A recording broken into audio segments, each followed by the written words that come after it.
नमस्कार। देश की 1 करोड़ कर्मचारी और 75 लाख पेंशन धारकों का स्वागत करते हैं एक बार फिर से हमारे इस YouTube चैनल पर। दोस्तों, इस समय की आप सभी पेंशन धारकों के लिए बहुत ही बड़ी खबर निकलकर सामने आ चुकी है, जिसके तहत दोस्तों EPS 95 पेंशन धारकों के साथ साथ राज्य कर्मचारी और सरकारी कर्मचारियों के लिए भी बड़ी खुशखबरी है।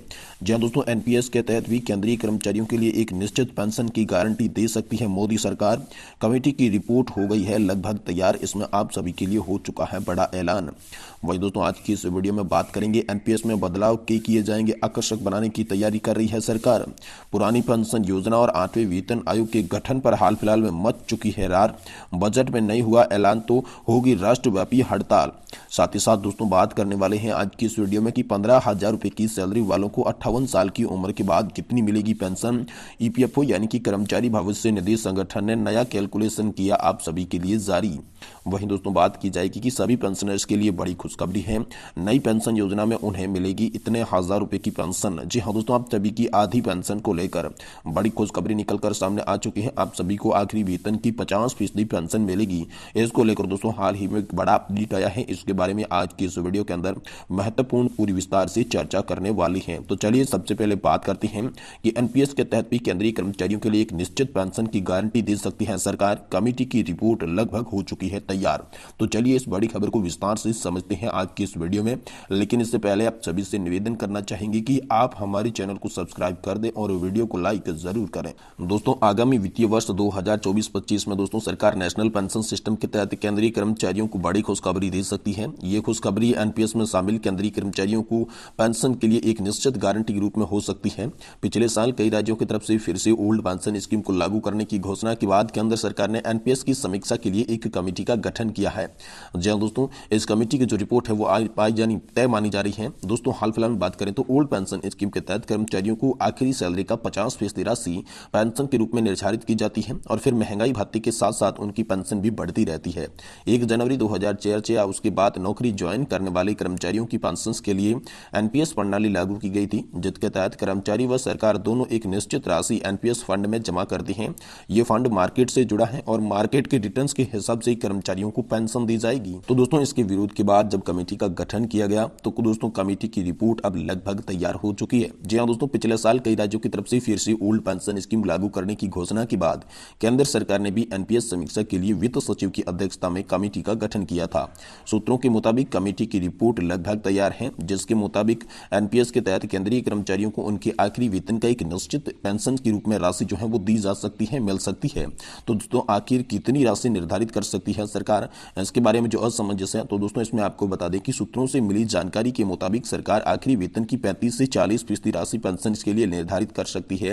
हालांकि इस फैसले से सरकार पर वित्तीय बोझ भी पड़ेगा, क्योंकि बहुत सारे ऐसे कर्मचारी होंगे जिनमें NPS फंड में आखिरी सैलरी की 35 से 40% तक की राशि पेंशन के रूप में देना संभव नहीं होगा। ऐसे में फंड में मिलने वाली राशि और न्यूनतम निर्धारित पेंशन के बीच में जो अंतर होगा उसकी भरपाई सरकार जो है अपने खजाने से करने वाली है।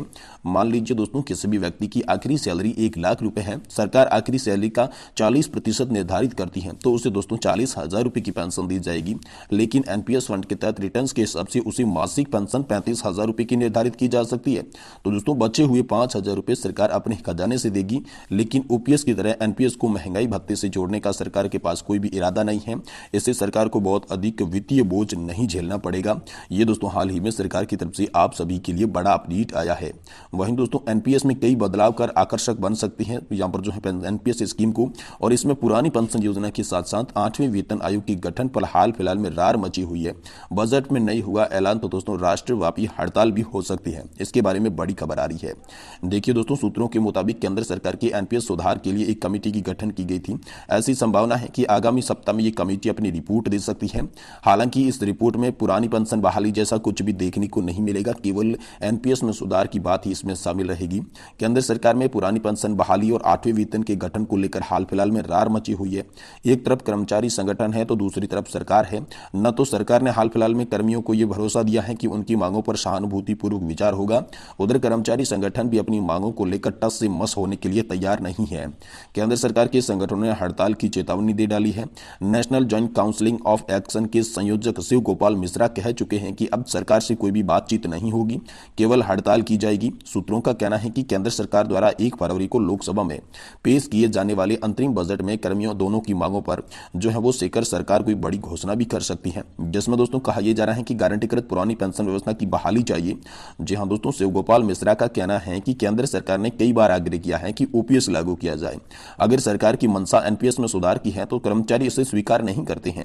सरकारी कर्मचारियों को बिना गारंटी वाली एनपीएस योजना को खत्म करने और परिभाषित एवं गारंटी वाली पुरानी पेंशन योजना को बहाली से कम कुछ भी मंजूर नहीं है। पुरानी पेंशन को लेकर रामलीला मैदान में सरकारी कर्मचारियों की कई रैलियां हो चुकी है। इसमें केंद्र और राज्यों के लाखों सरकारी कर्मचारियों ने हिस्सा भी लिया था। इतना कुछ होने के बाद भी केंद्र सरकार के कर्मचारी इस मांग की तरफ कोई ध्यान नहीं दिया जा रहा है। देश में पुरानी पेंशन व्यवस्था की बहाली की मांग को लेकर सरकारी कर्मचारियों का धैर्य अब जवाब देता नजर आ रहा है। केंद्र सरकार को चेताने के लिए कर्मचारियों ने यहाँ पर जो है रिले हंगर स्ट्राइक भी की थी। सभी कर्मचारी संगठनों ने जल्द से जल्द यहाँ पर एक बैठक भी बुलाई है। इसमें दोस्तों अनिश्चितकालीन हड़ताल की तिथि भी तय होगी। हड़ताल की स्थिति में ट्रेनों और बसों का संचालन बंद हो जाएगा। केंद्र और राज्य सरकारों के दफ्तरों की कलम भी नहीं चलेगी। वही दोस्तों अनिश्चितकालीन हड़ताल के लिए कर्मचारी एकमत हो चुके हैं। जी हाँ दोस्तों, यहाँ पर एआईडीआईएफ के महासचिव श्री कुमार कहते हैं कि लोकसभा चुनाव से पहले पुरानी पेंशन लागू नहीं होती है तो भाजपा को उसका खामियाजा भुगतना पड़ेगा। कर्मचारी, पेंशनरों और उनके रिश्तेदारों को मिलाकर ये संख्या 10 करोड़ के पार चली जाती है। चुनाव में बड़ा उलटफेर करने के लिए संख्या निर्णायक साबित हो सकती है। यही वजह है कि कर्मचारी संगठन अब विभिन्न राजनीतिक दलों से संपर्क करेंगे। अब वे कर्मचारियों की मांग मान लेते हैं तो 10 करोड़ वोट का समर्थन संबंधित राजनीतिक दल के पक्ष में जा सकता है। देश के दो बड़े कर्मचारी संगठन रेलवे और रक्षा ने अनिश्चितकालीन हड़ताल के लिए सहमति दे दी है। स्ट्राइक बेल्ट के रेलवे के 11 लाख कर्मचारियों में से 96% कर्मचारी ओपीएस लागू नहीं करने की स्थिति में अनिश्चितकालीन हड़ताल पर जाने के लिए तैयार है। इसके अलावा रक्षा विभाग के 4 लाख कर्मचारियों में से 97% कर्मचारी हड़ताल के पक्ष में नजर आ रही हैं। दोस्तों, जंतर मंतर पर रिले हंगर स्ट्राइक के समापन पर शिव गोपाल मिश्रा ने कहा कि केंद्र सरकार अब अड़ियल रवैया अख्तियार कर रही है। अब प्रदर्शन नहीं होगा, हम अपनी मांगें मंजूर करवाएंगे। सरकार को ध्यान रखना चाहिए कि 1947 की रेल हड़ताल के बाद प्रधानमंत्री इंदिरा गांधी ने इमरजेंसी लगाई थी, उसके बाद उसे मुंह की खानी पड़ी थी। कुछ ऐसा भी हाल यहाँ पर बीजेपी की सरकार को भी देखने को मिल सकता है। इसलिए कर्मचारियों और पेंशन धारकों की बात माननी उनके लिए बहुत ही जरूरी है। वही दोस्तों, आप सभी को बता दें कि कर्मचारी भविष्य निधि संगठन ने हाल ही में एक सर्कुलर जारी किया है, कैलकुलेशन जारी किया है, जिसमें 15,000 रुपए की सैलरी वाले लोगों को 58 साल की बाद आयु जो हो जाती है उसके बाद कितनी पेंशन मिलेगी, इनका दोस्तों उन्होंने विवरण जारी कर दिया है। जी हाँ दोस्तों, अगर आप प्राइवेट नौकरी कर रहे हैं और आपका बेसिक वेतन जो है वो 15,000 रुपए का है तो आपको फॉर्मूले के अनुसार कैलकुलेशन करके बताने जा रहे हैं कि आखिर कितनी आप सभी को पेंशन मिलेगी, कितना आप सभी को लाभ होने वाला है। इसके लिए हम कर्मचारी की नौकरी की अवधि जो है वो दोस्तों 30 साल के साथ गुना करेंगे, यानी कि 30 साल की आपकी सर्विस देखने वाली है, जिसमें दोस्तों कर्मचारी की नौकरी की अवधि 30 साल है और उनका जो वेतन है वो दोस्तों 15,000 रुपए है। तो उस कर्मचारी को दोस्तों यहाँ पर जो है 15,000 रुपए से गुणा करेंगे उनकी जो अवधि का, साथ ही उसमें भाग 70 का देंगे, जिसके तहत दोस्तों उनकी जो पेंशन है वो 6,428 रुपए, यानी कि उस कर्मचारी को 6,428 रुपए की ईपीएस की तरफ से 58 साल की उम्र होने के बाद पेंशन का लाभ जो है वो मिलना शुरू हो जाएगा।